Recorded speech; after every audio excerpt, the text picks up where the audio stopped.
Welcome to Tell the Story, the podcast that's redefining what it means to thrive after a life of service. I'm Doug White, a veteran, retired first responder, and author of Hiding in Plain Sight, the truth about trauma, service, and the way forward. This isn't just another podcast about service. It's about what comes next, how veterans, first responders, and their families move beyond the challenges, own their journeys, and build a future of strength, purpose, and growth. This isn't just a podcast, it's a movement. It's a space to connect through unscripted conversations where we bring you hard-earned insights, actionable strategies, and inspire you to do the hard work so you can show up as the best version of yourself for your family, for your community, and your mission. This episode is brought to you by Polestar Coffee, fueling the brave with the finest blends, crafted for those who push boundaries every day. Check them out at polestarcoffee.com.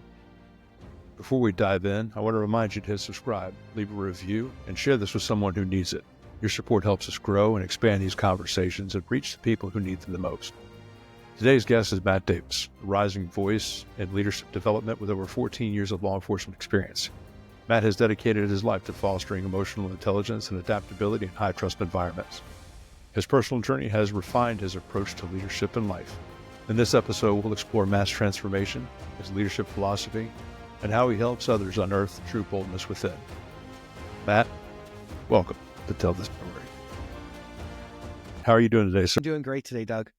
Well, I'm so glad you're here. This has been a long time coming with my, I guess, norovirus or rotavirus, whatever I picked up on the cruise and family hospitalizations and all that stuff. We were finally able to make this happen.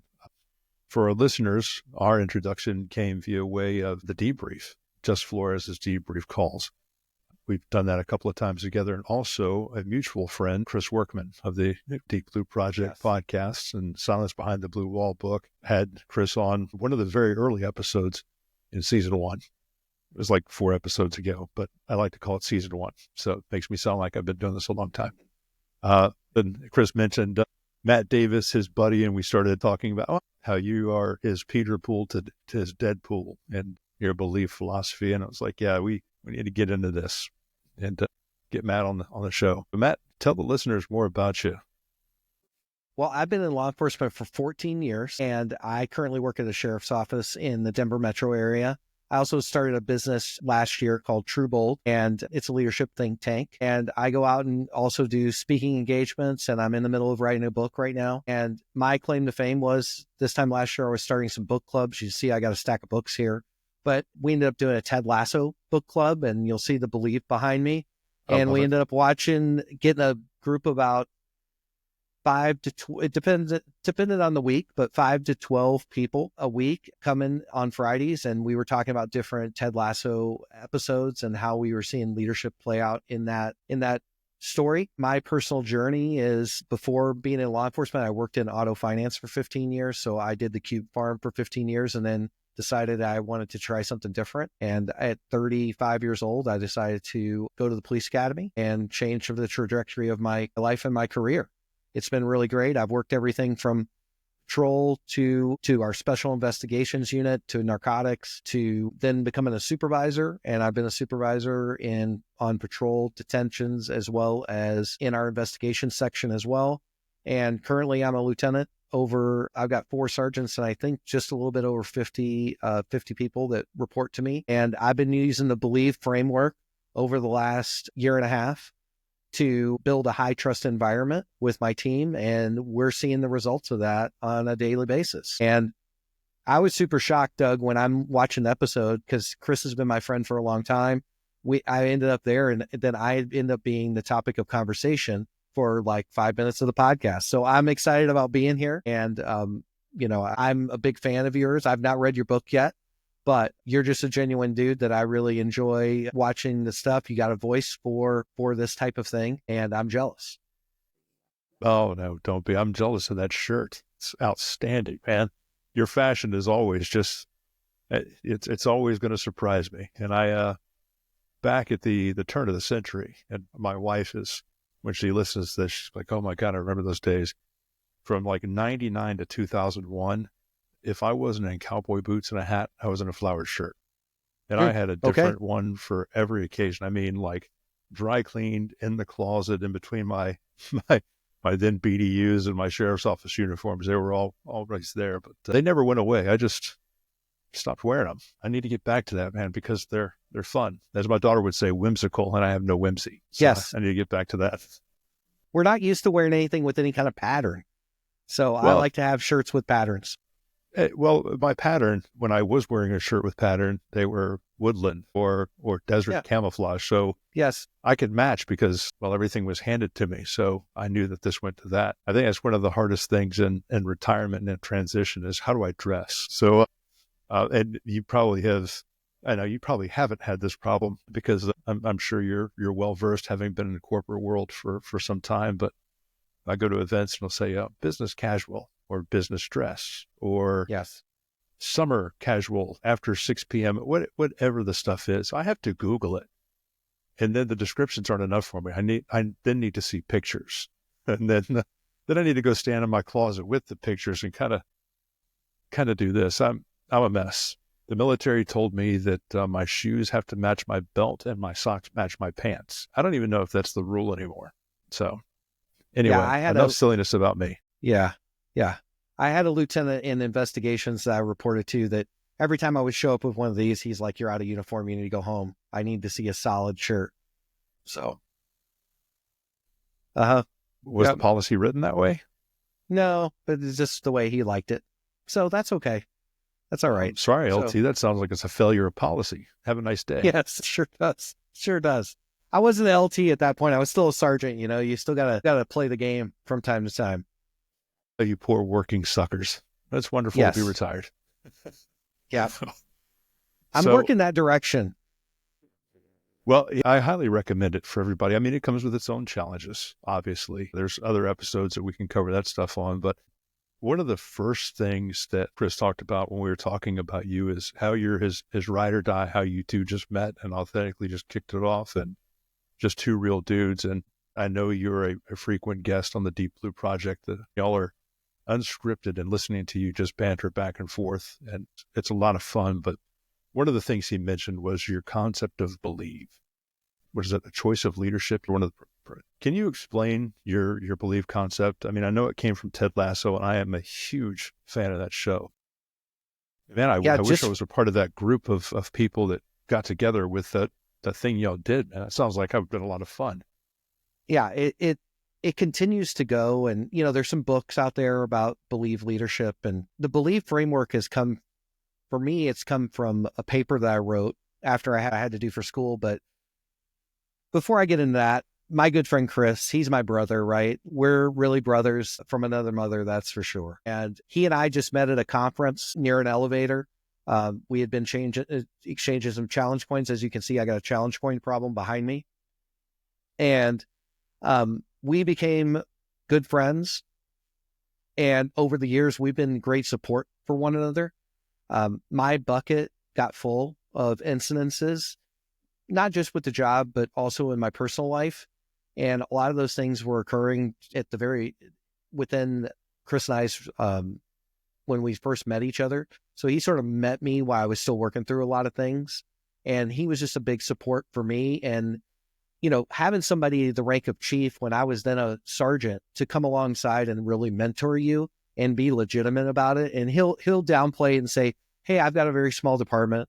But like you said on the podcast, he's still a chief and he gets to go in the rooms that not you and I don't get to go into. And having somebody care about me at that level and be willing to share those things and tell me some hard things. Like we have hard discussions about different things, about our lives, about our relationships, about what we're doing in our careers. And it's just been a real authentic place for he and I to join together. And there are a few people, like you're one of those ancillary people that sort of, we just meet on the journey.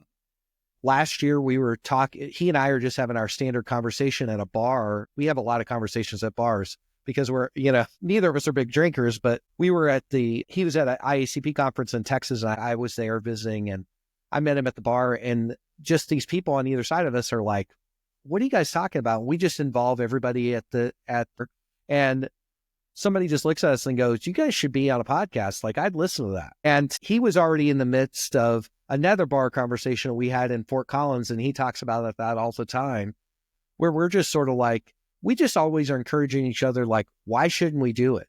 His journey writing his book has really been his therapy. I'm one that has gone to therapy. Like when I got my crisis, I had to have those conversations. I had to go in and tell all my co-sergeants, my lieutenant, my captain, what was going on with me, because I was not suicidal, Doug, but I was at the point where I needed professional help because I was going to start making some very poor choices on top of the poor choices that I'd already made. The department I'm at was very supportive. They were okay with me getting the support that I needed. We have a robust group. We had 4 different places you could choose from that were culturally competent people that just dealt with first responders. And that's what I needed during that time. And I went for about a year, 2 days. That's one of those things. If I ever go to another agency, I'll have to put down on my form, on my psych form, how many times, how many times, and I don't know how, you lose count how many times when you're going to therapy 2 times a week, but there are at least 104 times that I've been to therapy in the last 5 years, which usually is a red flag for people.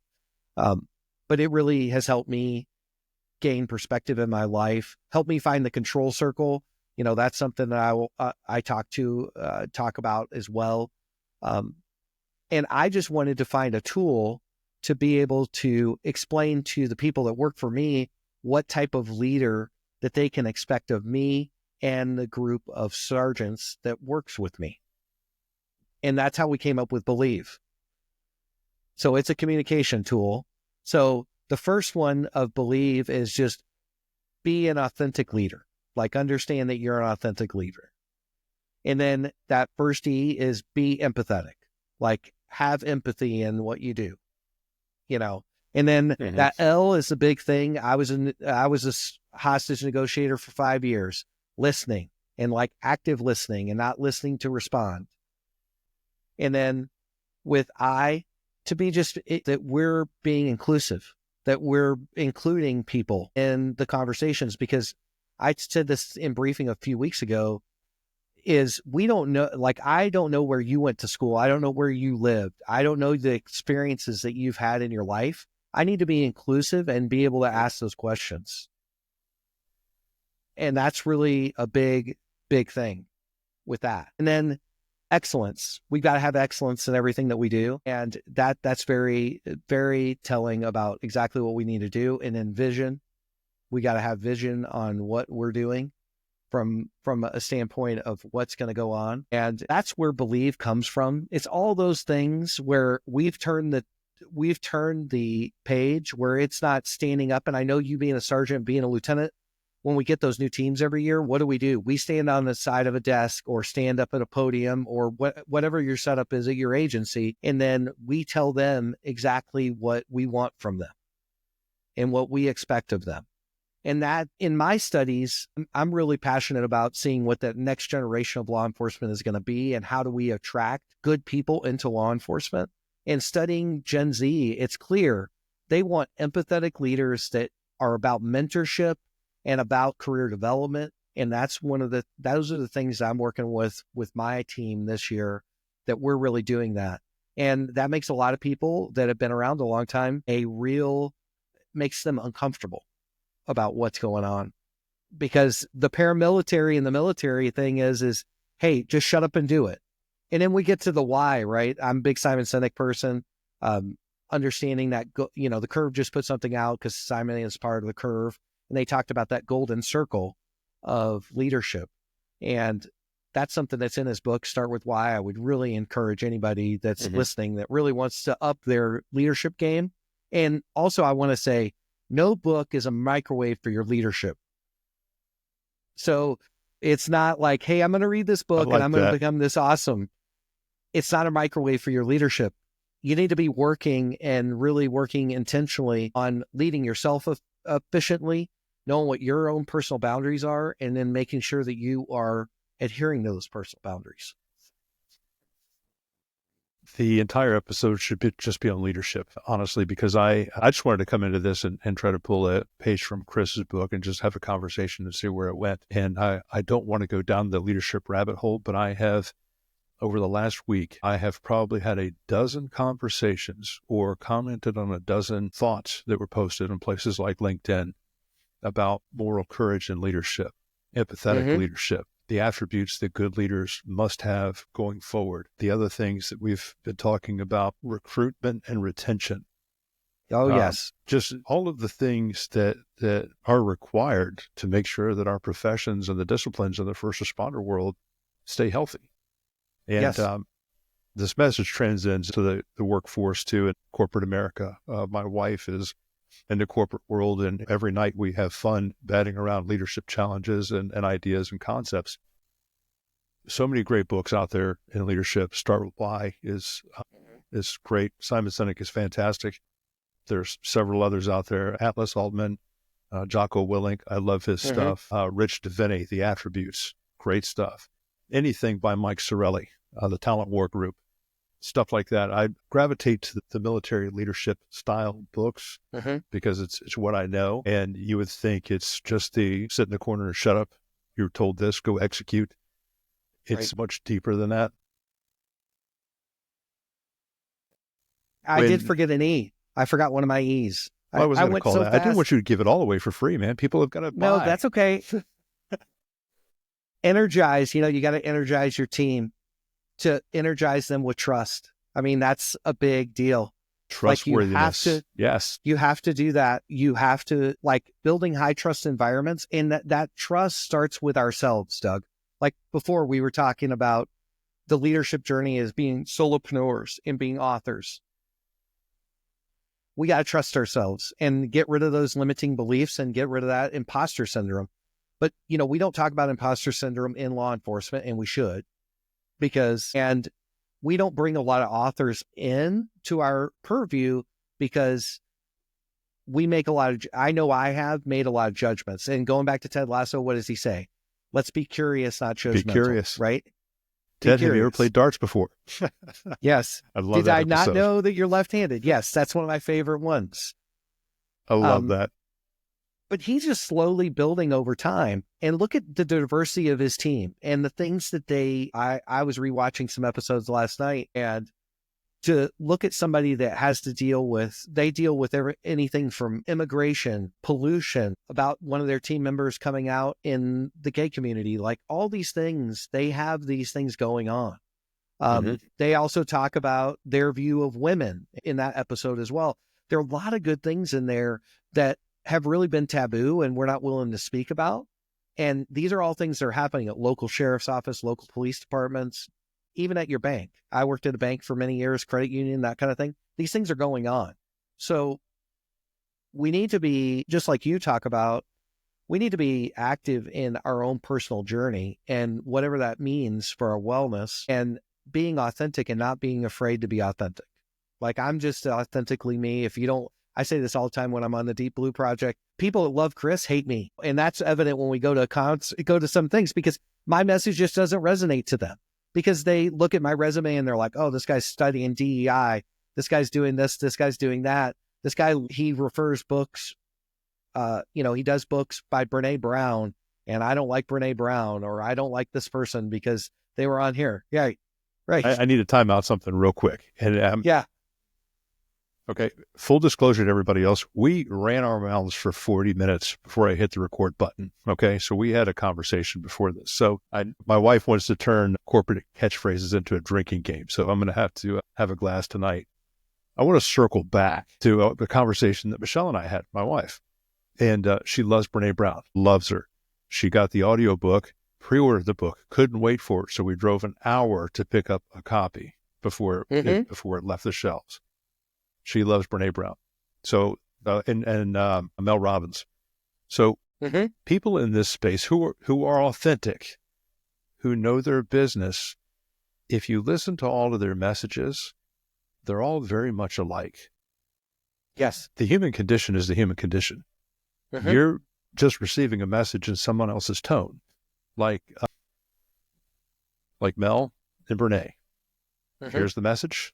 You can go to Rogan, Jocko, Sean Ryan show, Tony Robbins, all of these people in these spaces, peers in these spaces, all the big ones, they're saying the same stuff, just a different register and tone of voice. It's all the same. So whomever it is that you're getting your message from, whether they speak to you or whether they speak to me, it doesn't matter. It's the same message. we can learn something from everyone. So I think authentic connection and authentic relationships, being authentic and unapologetic too. In my experience, what I have found that owning everything in my life, everything that I've done, the missteps, the successes, and the parts where I could have done better, highlighting that stuff and putting it out there, people understand that you're all human beings. We all have something in common. I know when I first started sharing my troubles, I shared it with a friend of mine who's known me for 27 years now. And I told him, this is what I had done wrong. This is where I fell short. And this was the professional cost to me. And he said, well, I'm glad you're okay. And thank God.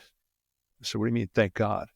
He's like, you know how exhausting it is to have to be on your A game every time I'm around you? What? He's like, dude, you're like a superhero to me. Like nothing ever bothered you. It's like you were always on. I was like, yeah, dude, it's exhausting. But he's like, congratulations, you're a human being. So I think doing all the things that we're doing now, you, Chris, and the things that I'm trying to do, being authentic is at the seed of that. It must be. Anyway, I monologue a lot. I apologize for that. No, you're A-okay. But I love that about your podcast. I love the monologues. I love hearing the conversations that you have with your wife, because I think those are just authentic things that a lot of us with our partners, with our wives, with our friends are having these authentic conversations, and people want to be purview to that. I think there's somebody out there like, I would really like to have somebody I can have that type of conversation with.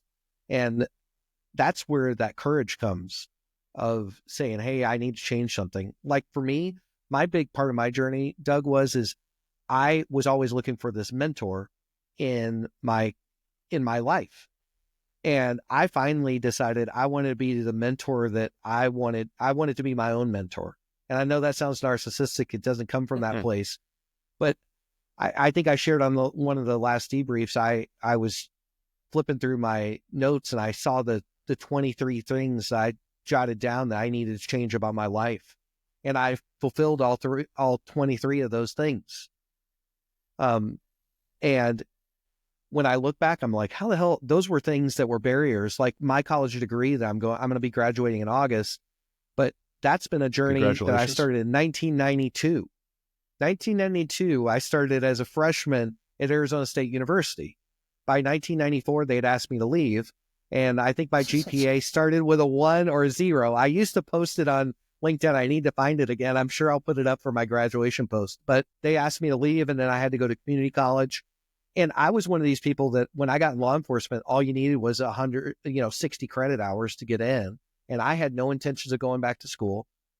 But for me, I would sit at home at night, and with that toxic relationship that I had with myself, I would be like, well, I'm locked in. I can't do anything else. I'm just what I am. And sometimes I was a big piece of shit in my mind. And that led me to have, like, I wasn't the best, I'm divorced like most cops are. And, I'm a much better version of myself now. And it's not because I got rid of that relationship, but I dealt with the pain. Like trauma and pain create great innovation. And I think that we don't understand that in law enforcement. We think it just cuts us off and we're done. But from a psychological standpoint, it creates things in your brain and gives stability and resilience, because we are seeing things. Because some of those things on my list were like simple things like, I need to find an apartment. I need to get an attorney to get divorced. I need to stop saying bad things to myself in my mind, that I'm not enough. Like all these things on the list are things that are completely in control, in control up here. A lot of times I say a lot of people don't understand what the mind and the soul are much different things. So my mind is there to help protect me. I always say it's like the ADT. Like I don't want my life ruled by ADT or by whatever security service, that type of thing. That's what my brain is. It's always trying to protect me. And it's overdrive for people like you and I that have been in the profession like we have for a long time. We show up on a scene and we're immediately thinking about the shitty thing that is going to happen. Like we're always thinking about, oh God, I could be attacked from this position or that position or anything like that. So when we actually get down, we And we like to use our intuition, right? How many times have you done an investigation and you're like, I just know, like, I have a gut feeling that this person murdered this person or this person's doing something shady. We're okay with it when it comes down to solving a crime doing that. But we're not okay with that in our life where, hey, I don't feel real comfortable about how that person talked to me. I don't feel real comfortable about how that makes me feel. We don't want to have those conversations because we think we're worthless. Like, that's what I did for many years. I felt like I was worthless to have what I wanted in life. So I think before we were sort of thinking about life as being out on the surf. And I'm not a surfer, so I don't want to let the listeners think just because the guy wears a Hawaiian shirt that he's a surfer. But I think of it from like a good surfer is always looking out at the waves and looking for good ones to catch. And some of them that he thinks or she thinks is going to look great, they get on there and they just fizzle out. That's sort of how I'm living life now. I want to say yes to a lot more than I say no. And I don't want to prejudge things. Like, I want to be curious. I want to be curious about what's going on. So some people are very stuck in their ways. Like, for many years, I would turn down eating weird food. Like, if it wasn't McDonald's or something very American AF, I didn't want to do it. And now I go travel and I want to try something.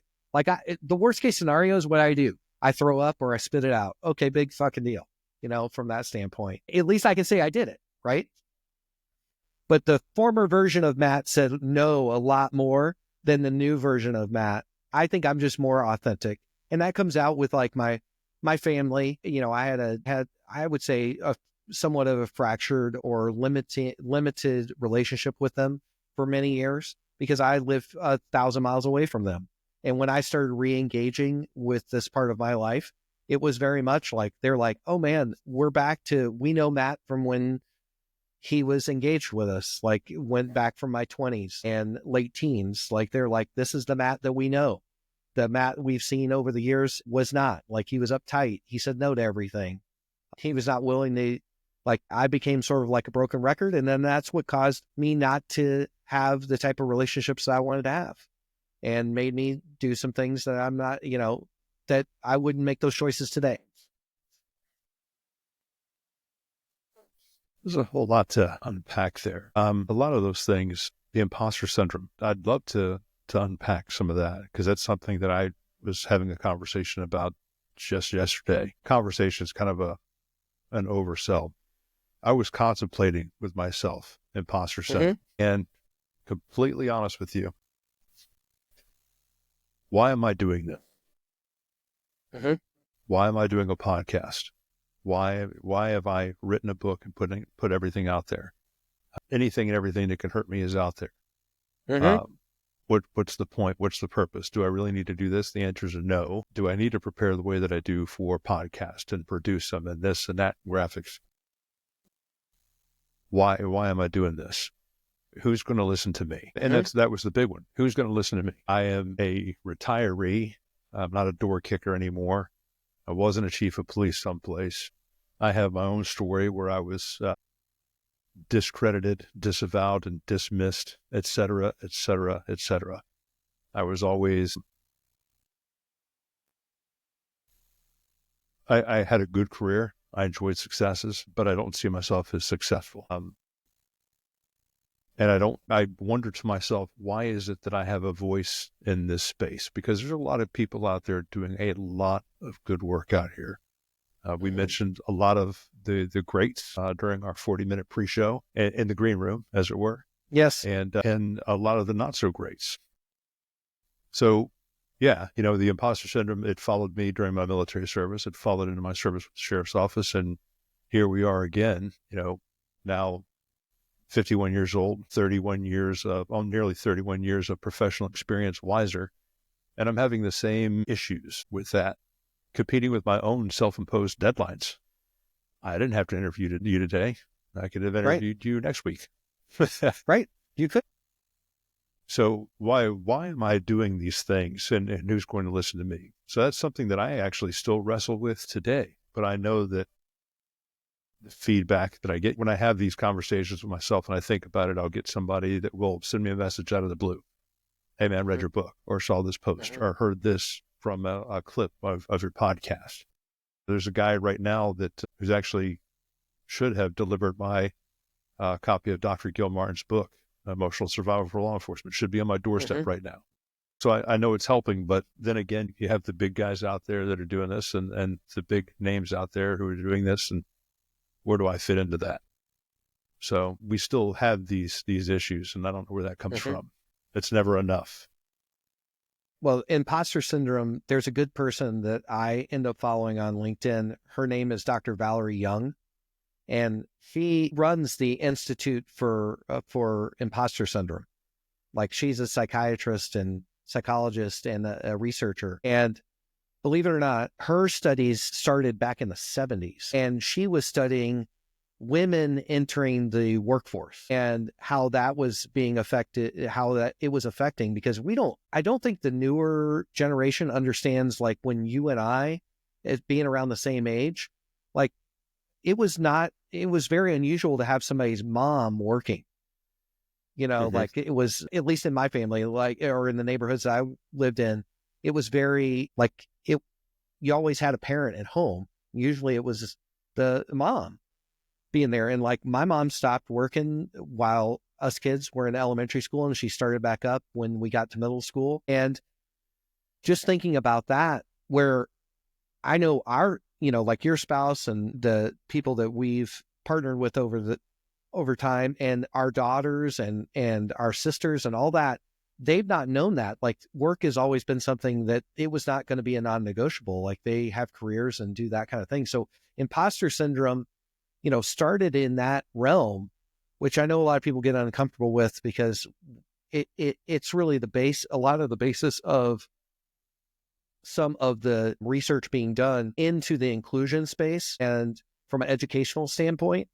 But we got to understand that the world has changed a lot since we were kids, since the early 80s, and with globalization and all these other things. And I don't mean to get off on a tangent on educational wise, but this is why you need to update your education and be able to read, because the world has changed since. If I would have just gone to college in 1992 and got out in 1996, which I would have never got out on time. So 1998. Okay.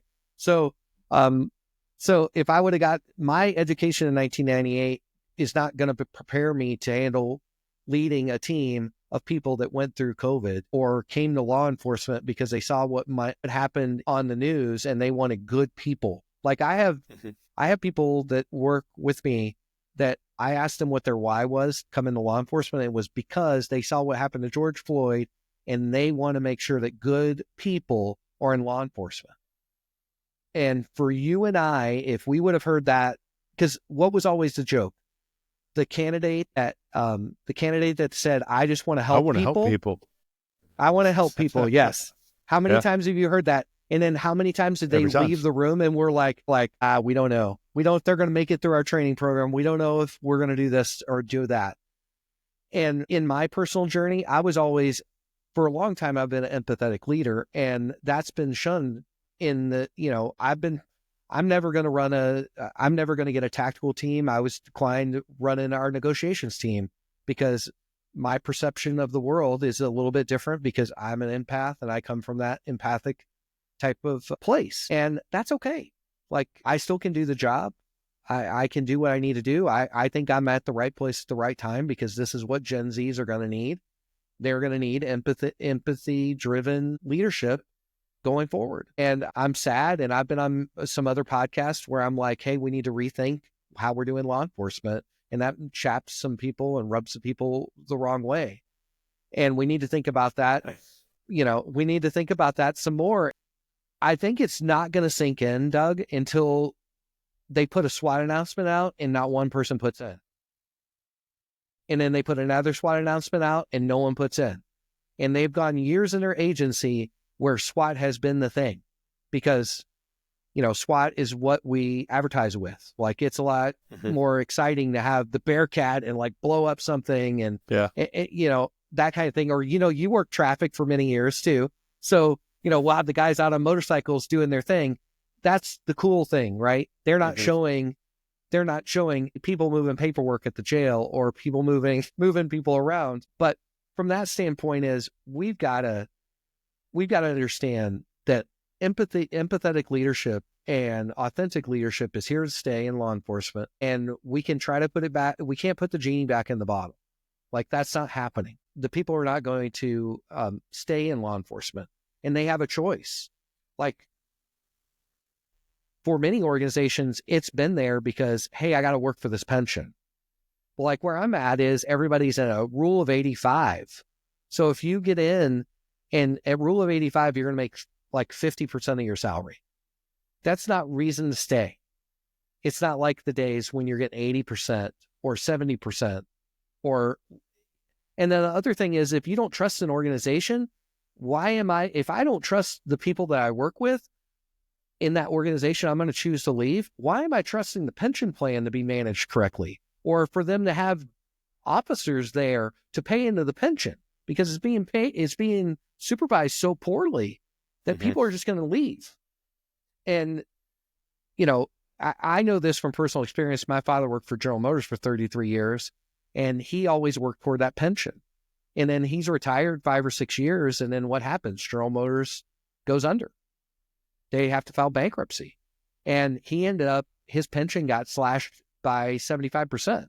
And, he worked for all those years for this pension, and then he's got pennies on the dollar for what he worked for. And, he was lucky. He did great investing, and he's able to have some stability there. We need to think about it. Is the $6,500 check that we're going to get when we're 65 years old worth us going home every night and thinking, man, I hate this job. I hate what I do. This job is too much for me. Acting out, and I'm doing all these poor things. I'm really killing myself inside because I'm not eating right. I'm not going to the doctor. I'm not, like, just add the list. Like, we're slowly killing ourselves, no matter if we're male, female in law enforcement. We're just getting to that place. So would I rather find a job or find a place where I feel authentically seen and heard, and then take my money and invest it somewhere else and buy back years? I feel like I am in the place in my life where I'm going to start buying back years because 18 months is the amount of time from retirement to death. The average for law enforcement right now in the United States is 18 months.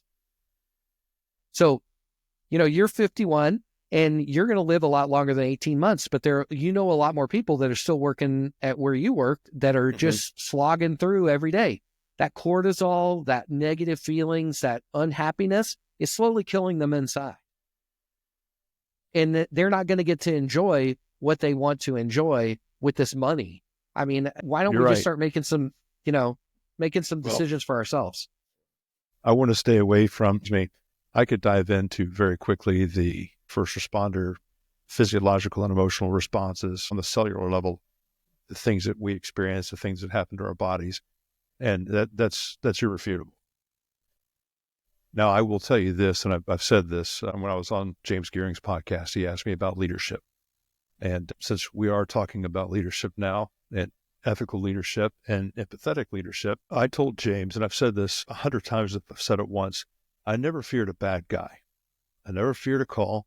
I never feared an armed suspect, house fire, traffic crash, nothing. It was all business. It was work. Always on point, always the first through the door. It never shook me that I realized. I know the physiological and the cellular changes, yes, they impacted me, but it's not something that caused my stomach to turn immediately. Now, when my phone rings and I look down and it's the boss saying, come see me, or the phone rings and it's somebody from the office on my day off, or it's one of the 4 digits at the operations center, the last 4 of a phone number down there. And it's simple as the 10 codes and all that stuff. Here at the sheriff's office, it was 1019, return to station.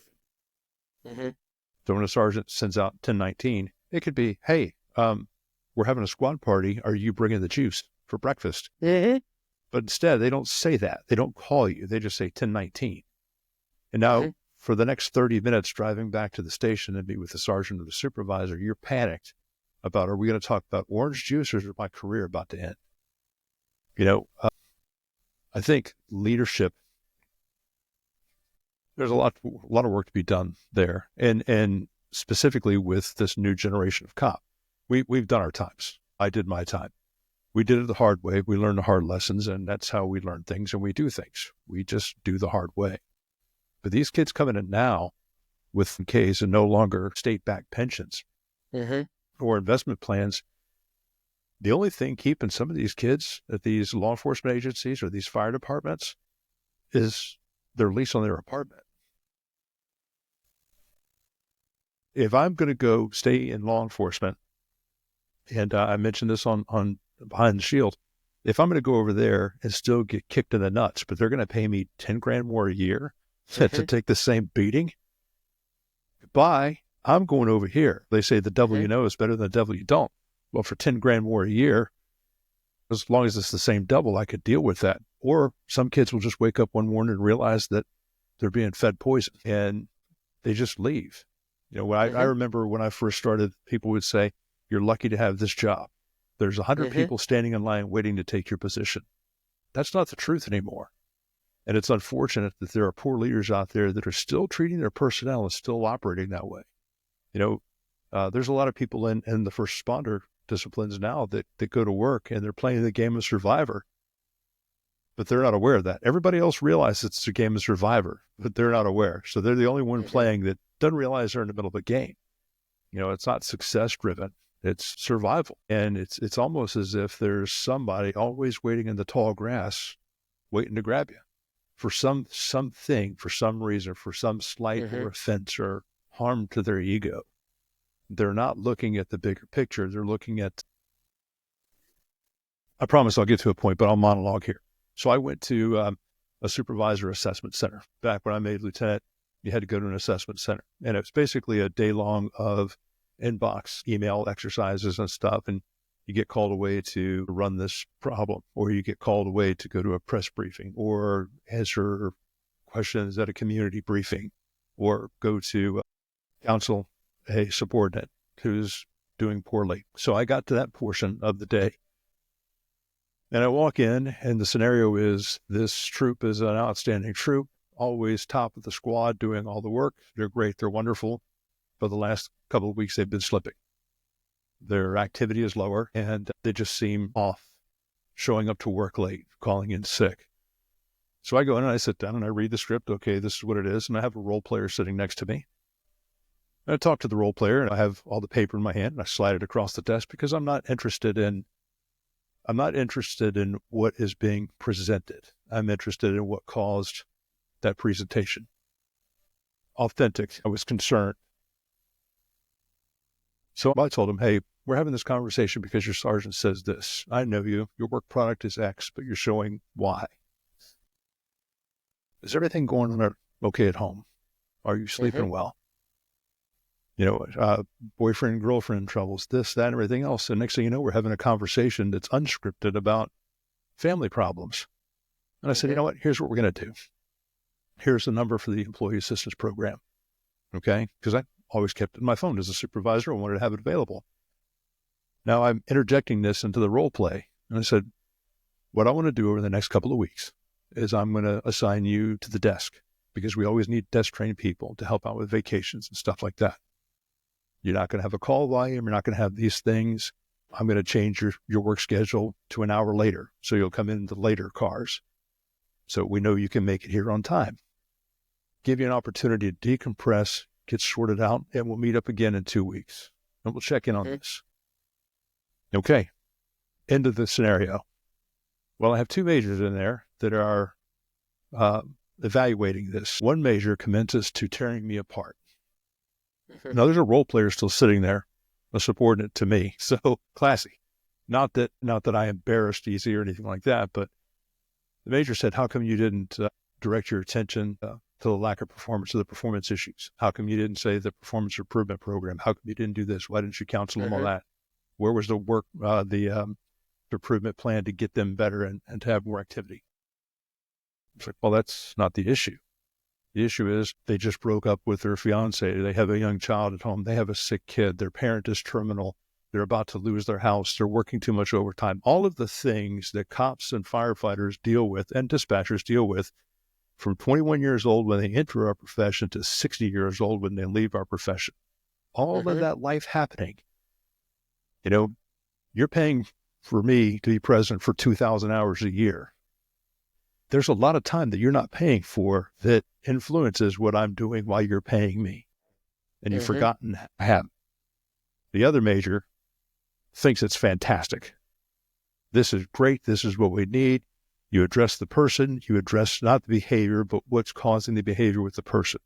Making the person whole. If you do that and you support their person, one, you've made an investment into your leadership equity. That you now have credibility as a leader. You've created trust. You've created a bond there. You didn't swing a hammer at them when it wasn't necessary or at the worst possible moment. You've invested in that person. You've heard them. You've seen them. And you're helping them. It's so easy. It literally cost me nothing. And it's something that I did throughout the rest of my time as a supervisor. It cost me nothing. Just invest in your people. That's your job as a leadership position, is to ensure that your people are whole. That's it. It's really that simple. Make tough decisions that you get paid to make and do the paperwork, yes, but make sure your people are whole. That's the big thing. Empathetic leadership, moral courage to do the right things. Sure. Whatever the culture is of that organization, and there's not a lot of positive culture. And that's what the culture is. It's what you celebrate and what you tolerate. And if hanging people out to dry or strict adherence to rule of policy is rewarded, being the hard ass is rewarded. Yeah. And so, I mean, they're playing survivor. So I guess that's what they have to do. It's sad. Yeah.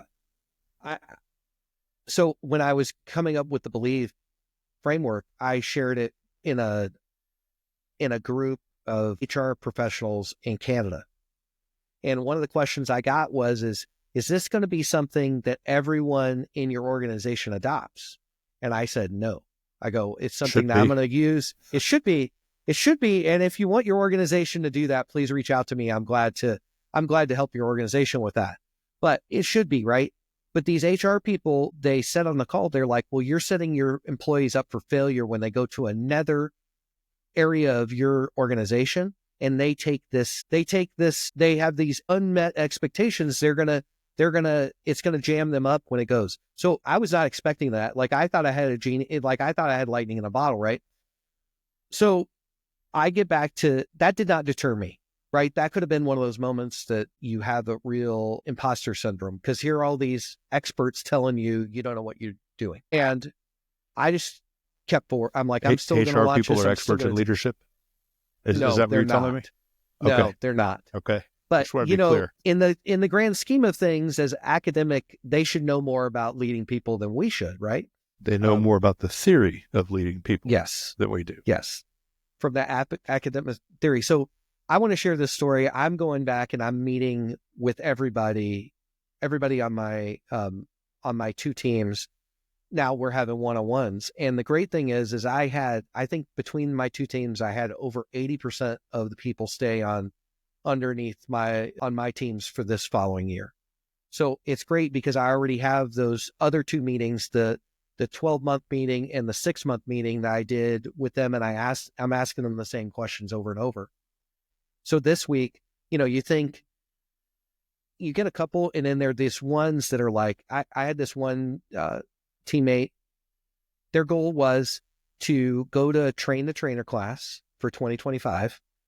And then they were going to get on the courts list. They were going to score high enough to assess for going to court services, because that's really a promotion from line operations detentions to go to court services.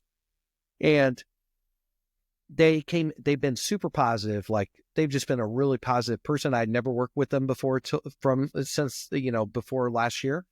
And I'm bringing them in my office and they just are like, we're going through, and I'm like, what are your 2025 goals? And they look at me and they go, and I just tell them, I go, you killed it last year. You hit both of your big goals. Like you kicked ass. And they shared with me, they're like, well, that court services job, I might not take that if they get to my name on the list. And I'm like, well, why? And they're like, I felt so good. And it's been so positive coming to work every day now that I have started doing an off-duty job on Thursdays. And that off-duty job is helping me pay down my debt because I'm a 41-year-old person that has never owned a home. They've always been a renter. They've always been a renter. So from that standpoint, I'm sitting there and I'm like, this shit is working. Like if you can't sit down with another leadership person and you can't say, I created a high enough trust environment with this team where people are actually looking and are willing to share what they're doing outside of work in a positive way, and their teammates are willing to they're willing to support one another. And like when that person decides they're not going to take the courts job, I'm going to be in 100%. I'm going to be right there with them, and I will back their play 100% because they're choosing them. Because that's what we need to start doing in this job. And I don't mean it to sound like they're not, like we need to choose ourselves a little bit because the job will still be there. Our career will still be there. And a lot of people have done that in organizations outside of law enforcement, you know, in the real world. They get to choose some things, and they might. And for me, I'm all about, I want people choosing themselves, because I look back and most of my career, I've been on call. And I'll be flat out, it did not help my marriage being on call all the time. Because it let me get out of situations where I should have addressed them right away. It let me go out and distract myself doing stuff, really cool stuff. Like we can sit here and like, there are things I've done that I only seen done in movies. And you're the same way, right? People would pay us to just tell our stories. But I was really killing myself on the inside and living in that toxicity because I could just make myself, because I knew I was very good at being a police officer. I knew I was good at being an investigator, all those things. I wasn't good at being Matt Davis, and I needed to learn how to be good at being Matt Davis. And, you know, that I'm very transparent. One of my children that's in their 20s, they don't choose to speak with me any longer. I hope that will change at some point in time, but that's a direct reflection on the type of toxic relationship that I had with myself over the years that causes, because you got to look at it as a parent. I don't feel proud about that. I don't want to, I don't want that to happen. That's really sad situation. And that's why I'm passionate about, like you're passionate about, sharing our stories so people don't make the same decisions that we've made to make these bad choices. So, I mean, that's the answer as to why I'm still here. Yeah. That's the thing is we need to be leading ourselves, Doug. Let's just be passionate about leading ourselves, and the rest will it's like those waves that I talked about earlier. And I love it because we root for ourselves as a team now. And there are certain situations that if I brought up to old timey police, someone that's been in policing for a long time, they're like, why didn't you write that person up? Why don't you get up because where's the benefit to that person? Where's the benefit to the organization? It's not. We're just going to turn and burn. We're going to turn and burn. Exactly. And yeah, we're going to turn and burn. And I feel like we could have this conversation for like 3 hours, this whole thing, because it's happening. It's happening. But what I want to encourage people is, like, my thing is believe. Like that's what I've come up with that authentically tells people how Matt Davis leads people. But you could have whatever. Like you could make up your own tell the story leadership principle. Whatever. Right. You're thinking now, right? So don't be an asshole. Don't be an. There it is. You know how they sell those signs? What's the acronym for asshole? Yeah. Yeah. Seriously. Don't be an asshole. Aswale, Adam Henry, the Adam Henry philosophy of because body worn cameras now, we can't cuss on camera. But, from that standpoint, people just need to know that it can change. And I will tell you, I have many, many people that think I am hokey pokey, hocus pocus, think that, but everybody's like, what are you doing? What are you doing to have people engage? And I'm listening. I want to be the quietest leader in the room, even though I talk a shit ton. But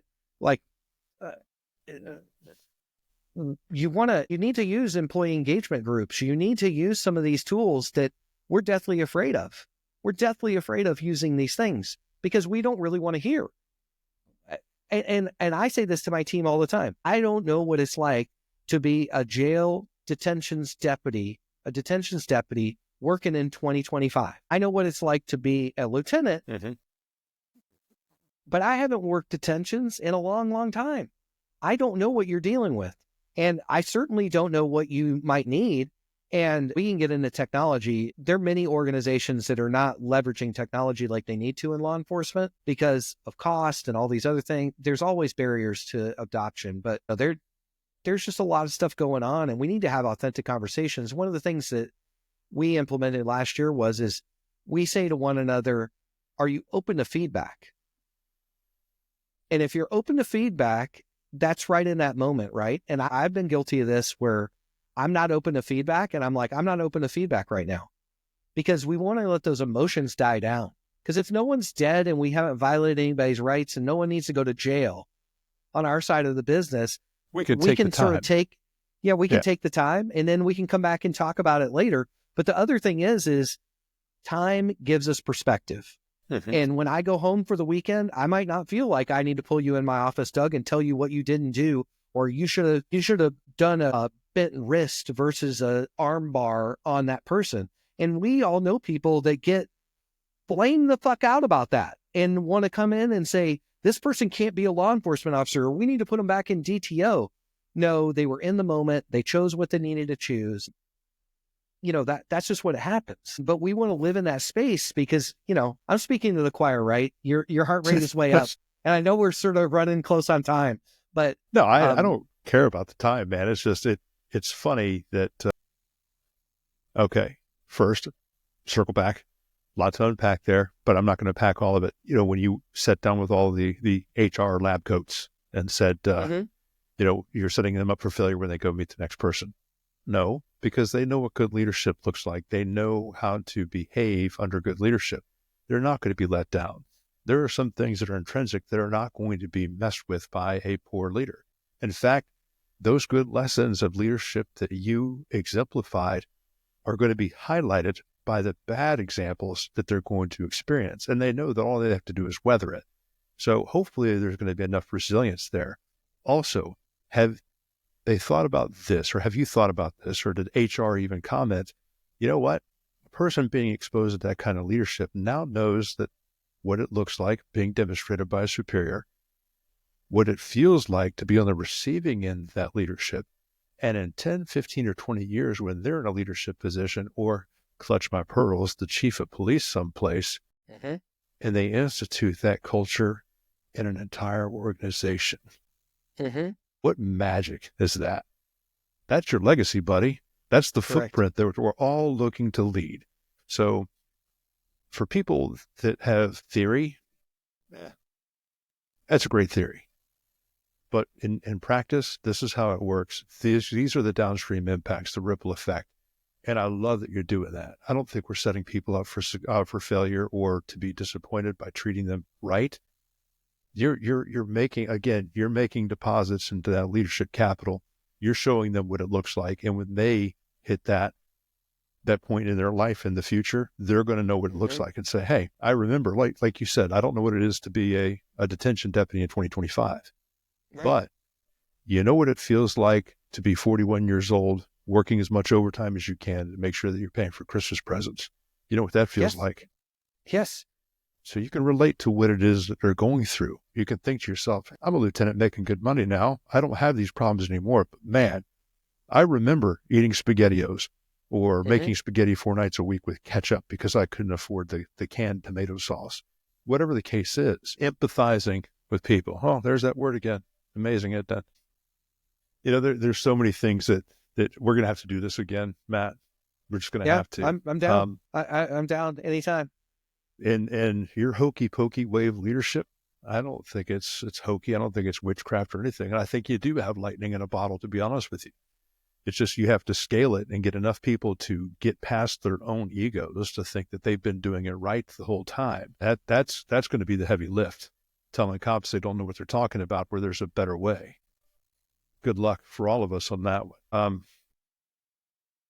Yeah, true boldness. What is true bold? Tell me about that. True bold?